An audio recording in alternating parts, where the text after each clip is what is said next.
Quinta-feira, dia de Antes pelo Contrário, com os comentadores da SIC Pedro Delgado Alves e José Eduardo Martins. Aos dois, muito boa noite, sejam bem-vindos. José Eduardo, começo por si e começamos pelo caso Luís Neves. Pegando aqui nas palavras do Pedro Passos Coelho, ficou mais ou menos preocupado depois das explicações do Ministro ontem? Eu gostava de acabar com umas palavras do Pedro Passos Coelho, por acaso era esse o meu plano, mas então podemos começar por aí. Quaderat demonstratum foi, como ele disse na altura, não foi uma ideia de princípio acisada e o resultado em pouco tempo mostrou-se pouco acisado. O de pôr o diretor da Polícia Judiciária, alguém que tenha tido funções daquelas que têm independência umas das outras do governo e, portanto, enfim, não tivesse sido feita esta escolha, este problema agora não existia. Qual é o problema que existe? Vamos começar pelo menos importante. E talvez o menos importante seja a conferência de imprensa de ontem, porque a conferência de imprensa de ontem, basicamente, é uma espécie de explicações para coisas que já sabíamos. E pode dizer-se, a soma de todas, não há ali nada de importante, não há uma acusação de desvio de dinheiro, não há nenhum crime de sangue, não há nada que não sejam contraordenações, distrações, mas são todas demasiado as distrações e as habilidades do português médio. E ele não é um português médio, é um ministro da Administração Interna e, mais importante que isso, foi diretor da Polícia Judiciária. E, portanto, bom, na soma de tudo, temos um conjunto de pequenas coisas. Mas, como dizia Aristóteles, o caráter é a soma das nossas ações. Acabou de me ocorrer. Mas é verdade. E, portanto, o retrato que ali fica traçado é de uma pessoa que ficámos a conhecer melhor, que procurou justificar, que tem uma sua noção própria do bem e do mal, como fez questão de dizer na conferência de imprensa, sente-se injustiçado porque fartou-se de prender bandidos e acha que estas pequenas coisas não têm importância nenhuma. E eu acho que todas as chamadas têm importância e algumas têm muita importância. As pessoas estarão a dar pouca, por exemplo, ao cumprimento da obrigação declarativa, mas a mim que sou jurista custa muito ver um diretor da Polícia Judiciária invocar o desconhecimento da lei, quando ainda por cima custa a querer o desconhecimento desta lei naquelas funções. E, portanto, sendo que hoje só acrescentar, o Tribunal Constitucional vem dizer que a Judiciária era pouco colaborante. Quem? Desculpe? O Tribunal Constitucional. Vai dizer que a Judiciária era pouco colaborante. Não sei, se há de ter lá uma justificação, mas eu já vou ao que me preocupa mais, que não é nada disto. Disto resulta um ministro fragilizado que vai continuar no governo e, aliás, eu arriscaria a dizer que vai continuar naturalmente no governo. Porque senão, depois das explicações de ontem, nós não teríamos só o Chega a pedir a demissão do ministro.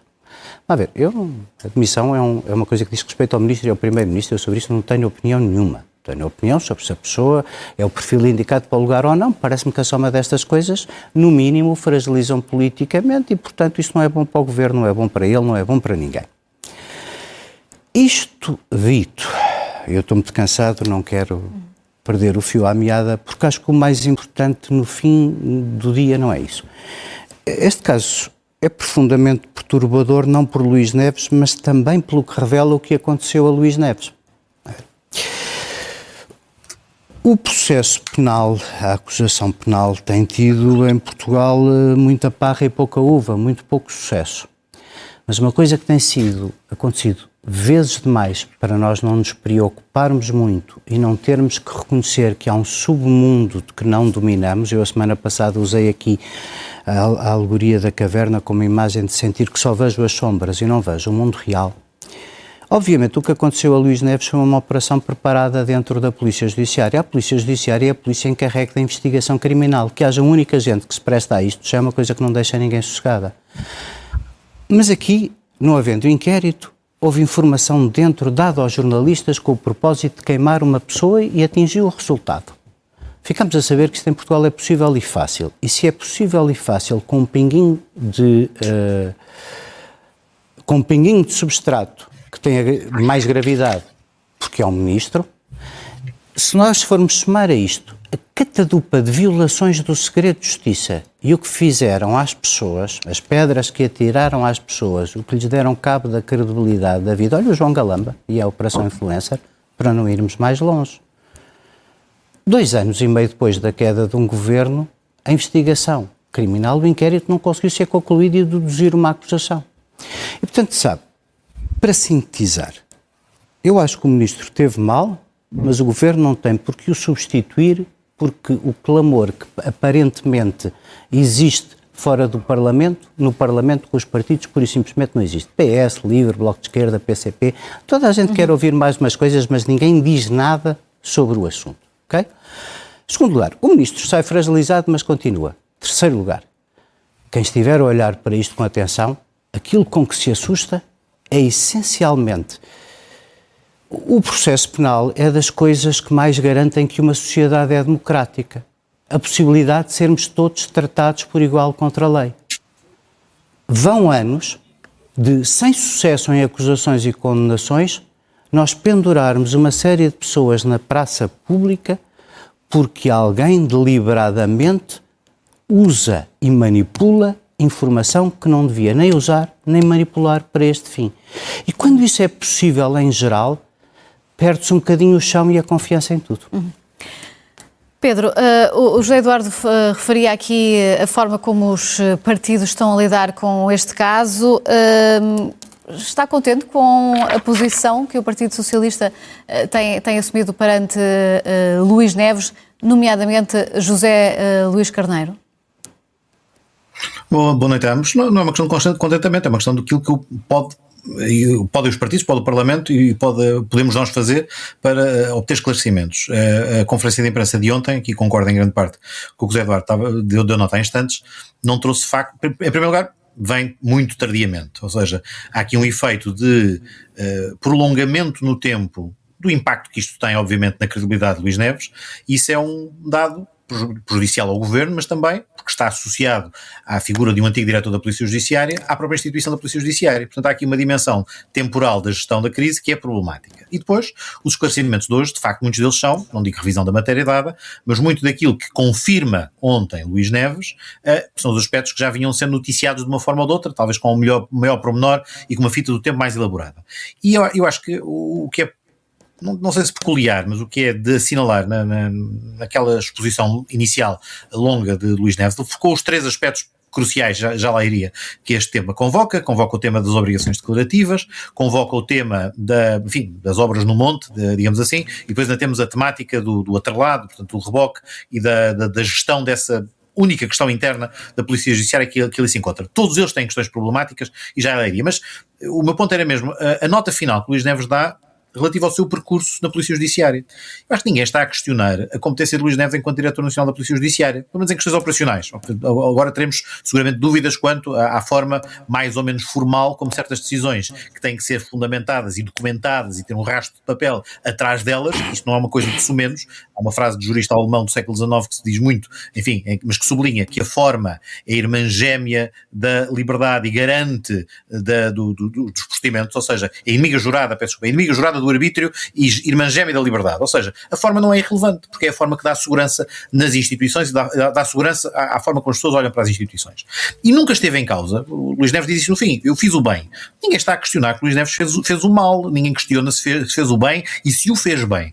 Agora, isso não é um elemento que possa desonerar alguém de ter que cumprir as obrigações todas associadas às funções, especialmente quando tem funções importantes como Diretor da Polícia Judiciária e como hoje tem funções como Ministro da Administração Interna. E é isso que tem vindo a ser sublinhado, entre outras pessoas, mas em particular pelo secretário-geral do PS, quanto ao impacto que isto tem para uma figura que ainda para mais trata das matérias de segurança, das matérias de autoridade do Estado e das matérias de soberania como o Ministro da Administração Interna e que deixa de uma posição de manifesta fragilidade. E a posição do PS quanto a isso tem de ser clara. Como também José Eduardo disse, a decisão de substituição ou não é do Primeiro-Ministro. Claro que nós estaremos cá para fazer a avaliação de como é que essa opção de não substituir correrá e de como é que isso ainda poderá degradar, pela sua continuação no tempo, pelo arrastar desta temática, a imagem do Governo e a própria credibilidade do Ministro e das funções que tem para desempenhar. E, portanto, mas daquilo que já se sabe, este Ministro já está fragilizado nas suas funções?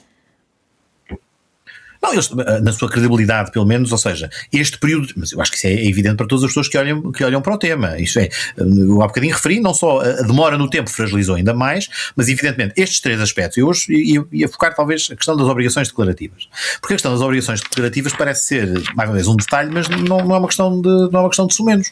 Porque as explicações que ontem ouvimos para a não entrega de 2 obrigações declarativas enquanto diretor da Polícia Judiciária, a lei já acautelava, a lei antiga da década de 80, já acautelava a necessidade de proteção da privacidade das pessoas e já permitia aos titulares que, se quisessem opor-se à divulgação de dados sensíveis, já o podiam fazer.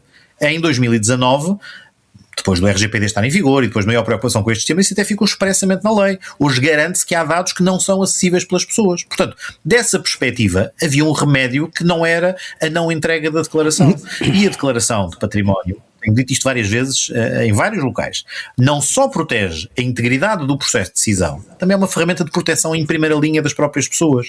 Porque se tivéssemos acesso a declarações todas certinhas, todas feitas na devida altura, com toda esta informação, tinha-se poupado potencialmente grande parte do desgaste de imagem que isto gerou ao Ministério da Administração Interna. Os outros 2 temas também são de diferente natureza, mas também inevitavelmente causam desgaste, porque, vamos lá ver, aplicou-se, ou pelo menos a mensagem final era a bitola que se me aplica porque eu faço o bem, não é necessária aquela mesma que muitas vezes vemos draconianamente ser aplicada a dirigentes da administração pública central, a autarcas, quando também, para realizar o interesse público, saltam etapas dos procedimentos. Quantos casos de investigação de pessoas que incumpriram regras de contratação pública e depois se percebe, aquilo não foi para benefício próprio, aquilo não envolveu nenhuma prática corruptiva, nada que se pareça, no fundo foi um saltar de etapas porque havia uma urgência em resolver um problema. A fundamentação dos era esta. Eu tinha ali um grave problema para líquidos perigosos que tinha que fazer desaparecer ou que tinha que destruir e desenrasquei. Mas o desenrascar, no Estado de Direito, é tal coisa. Pode ser gerador de mais dificuldades a seguir. As pessoas podem não saber isto, mas quando há prestação de serviços gratuitos a uma entidade pública, quem os presta fica inibido de participar em procedimentos de contratação pública a seguir. Para quê? Precisamente para preservar a integridade dos processos decisórios. E, portanto, cá está. É um elemento que não é irrelevante. E, portanto, quando me perguntava há instantes, isto desgasta a imagem ou não? Óbvio. Mas, agora, a dúvida seguinte é, e perante esta circunstância, é ao Parlamento que cabe e tem ferramentas para tomar a decisão sobre a saída ou não do Ministério da Administração Interna? Isso não é. Isso é a reflexão que o próprio tem de fazer sobre se entende que tem condições para continuar e o próprio Primeiro-Ministro se entende também que tem condições para que ele continue. E aqui chegamos a um ponto que eu também gostava de sublinhar, desculpa, já estou a alongar-me um bocadinho, mas era relevante. Isto depois abre um caminho perigoso. Esta circunstância em que estamos alimenta ou dá espaço de alimentação aos populismos, porque é o que depois habilita o Chega a vir pedir mais do que é razoável numa circunstância dessas. Ou seja, mais do que os esclarecimentos sobre os casos que estão na dúvida e que estão hoje em cima da mesa, vai e pede uma comissão de inquérito a todos os mandatos de Luís Neves na Polícia Judiciária. Sim, Pedro, vamos então agarrar nessa... Sim, Pedro, vamos agarrar nessa questão para voltar aqui ao José Eduardo. Peço desculpa. Deixa-me só acabar esta ideia, é muito rápido. Porque no fundo o que é que faz? Vem criar uma oportunidade para fazer oposição política às posições de que não gosta do ministro e vai ao ponto de querer ter uma comissão parlamentar de inquérito em que se vai verificar de decisões do próprio Ministério Público de não chamar a Polícia Judiciária a investigar o caso A ou o caso B. O que rebenta com a separação de poderes. E, portanto, o caso tem a rebenta com a separação de poderes, como para os deputados tentar explicar que não é potestativo esse direito, não é? Não, nem sequer cabe no objeto de uma comissão parlamentar de inquérito e tal, e coisas que ali estão, que não podem estar. Mas cá está, mas quem é que deu um flanco e abriu, quem é que deu ali uma abébia para André Ventura vir trincar e vir ter esta oportunidade? E este é o drama para as instituições. Olha, abébias à de Ventura, se vamos começar a fazer a lista, não vou de férias, e eu estou muito cansado. Temos outro tema.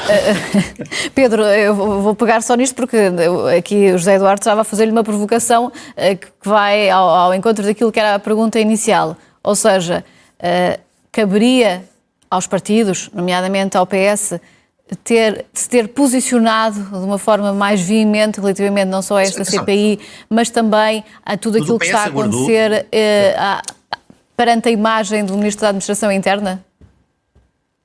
Mas, o PS aguardou mais do que seria até. Esse é o único aspecto em que até houve muita condescendência pelo momento em que Luís Neves esperou para falar. Falou ontem.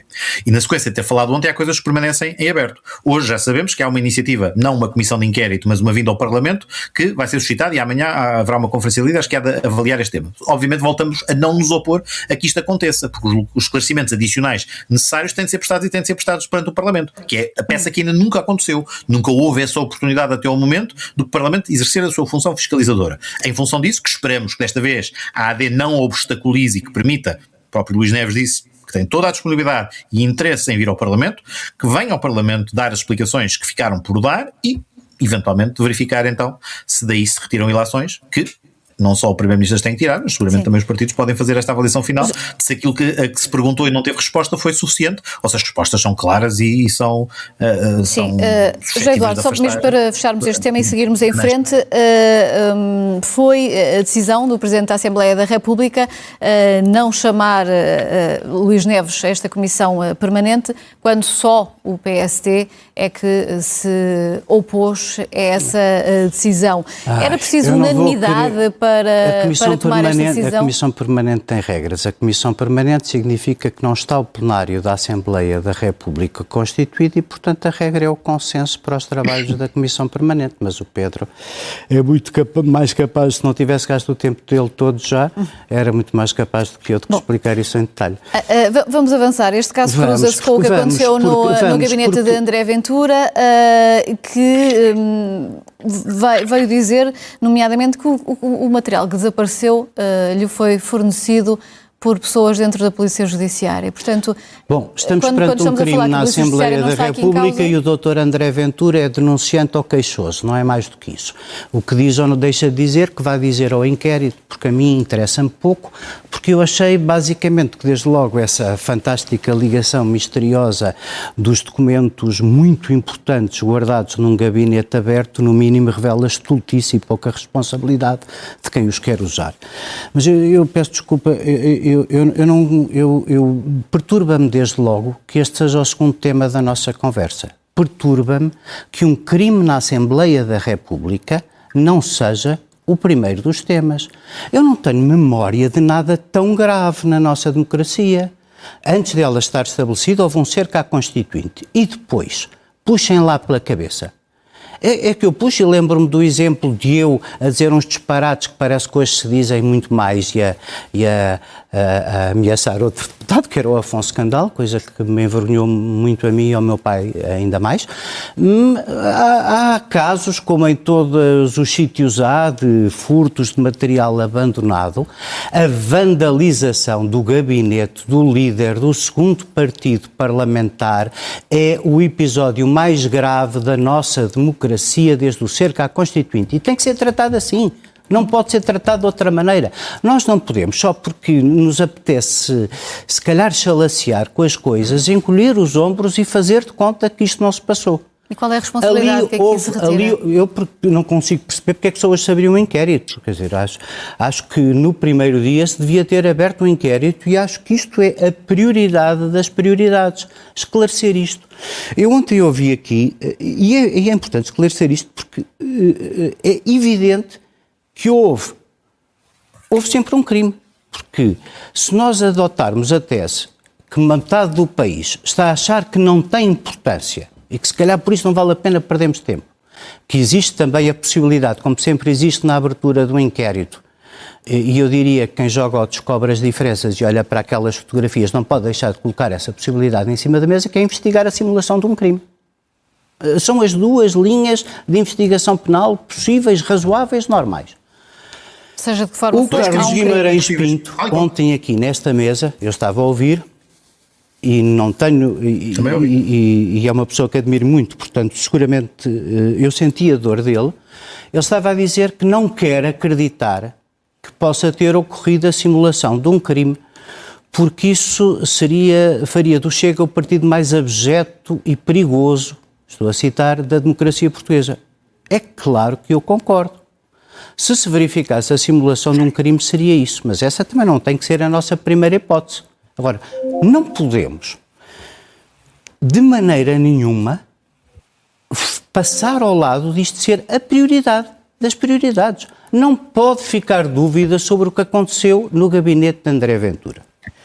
Infelizmente, para o Carlos Guimarães Pinto, que estava a dizer as coisas com sinceridade e esperando, eu achei que ele esperava sinceramente que isso não acontecesse, há uma parte do dano que ele gostava que não acontecesse que já aconteceu, que é justamente essa circunstância de darmos pouca importância. Porquê é que damos pouca importância?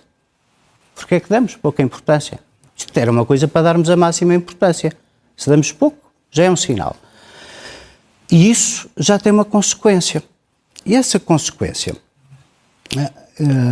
que é haver muita gente a achar que pode ser uma simulação e que não se importa com isso, é uma coisa horrorosa na nossa democracia, que as pessoas já estejam sensibilizadas a este ponto, mas não estão sensibilizadas por acaso. As pessoas, se calhar, não levam a sério uma pessoa que a semana passada andava a abrir as portas dos outros para os corredores e a fazer TikToks.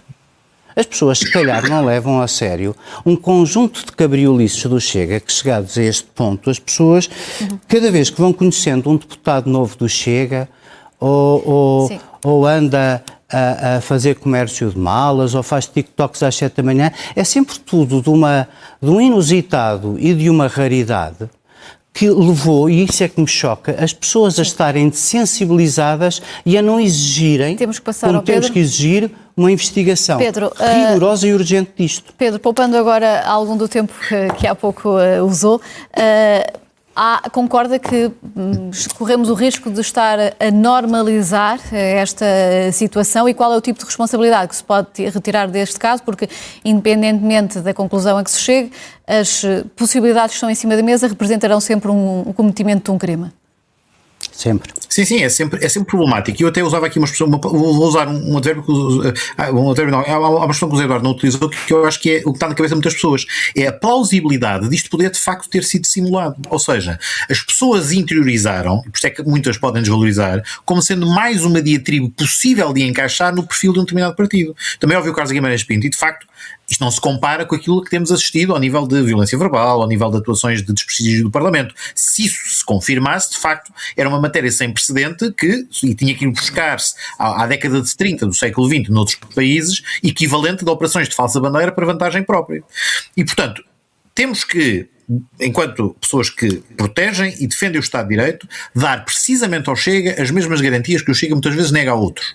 É a presunção de inocência, no eventual caso de uma simulação, e também a presunção de vitimação. Ou seja, para todos os efeitos, como já agora dizia há instantes, há um denunciante de um crime praticado, tem que ser respeitado nessa qualidade, e também, para quem eventualmente especula sobre a possibilidade de ter sido uma simulação do próprio, também tem que haver presunção de inocência. Sempre isso podemos achar, e enfim, já têm sido feitas várias análises sobre a plausibilidade do que ali sucedeu, uma subtração de documentos que ainda por cima depois deixa de pantanos um gabinete. Tudo isso é matéria da competência da Polícia Judiciária, da competência do Ministério Público. Não nos cabe a nós pronunciarmos por muita estranheza que cause, e é também essa estranheza que causa às pessoas que também não comem gelados com a testa, permitam-me usar uma expressão um bocadinho mais coloquial, que também olham para isto e dizem, isto é peculiar, não é assim que opera quem vai fazer uma extração de documentos, e portanto não sei se assim se deixa de ser, mas vamos lá. Regras de experiência comum são suficientes para todos acharmos peculiar. Como já tive a oportunidade aqui de dizer na terça-feira, há outra questão, que é o aproveitamento político, é bem para acabar, o imediato aproveitamento político irresponsável que André Ventura faz, tinha direito, enquanto vítima, enquanto denunciante, a exigir todos os esclarecimentos com a maior brevidade possível. Não podia fazer uma insinuação, também com a gravidade que faz, que isto é uma cabala, ou que isto foi direcionado, ou que tem como alvo, e ainda por cima, a tentar associar ao caso que estávamos a discutir anteriormente. E, portanto, ao fazê-lo também, coloca-se comunicacionalmente no espaço péssimo para a democracia portuguesa. E termino por onde o Zé Eduardo começou. Tem que haver uma clarificação urgentíssima, verificar as fitas do tempo, os procedimentos, concluir efetivamente o que é que aconteceu para se poder voltar a ter confiança nas instituições. Se a Assembleia tiver que mudar procedimentos, assim seja, mas a Assembleia tem procedimentos suficientes para permitir garantir uma resposta e que ela venha em tempo útil. Todas essas suspeitas e investigações estão agora no âmbito do inquérito que foi aberto a este caso. A ambos, muito obrigada pela presença e uma boa noite.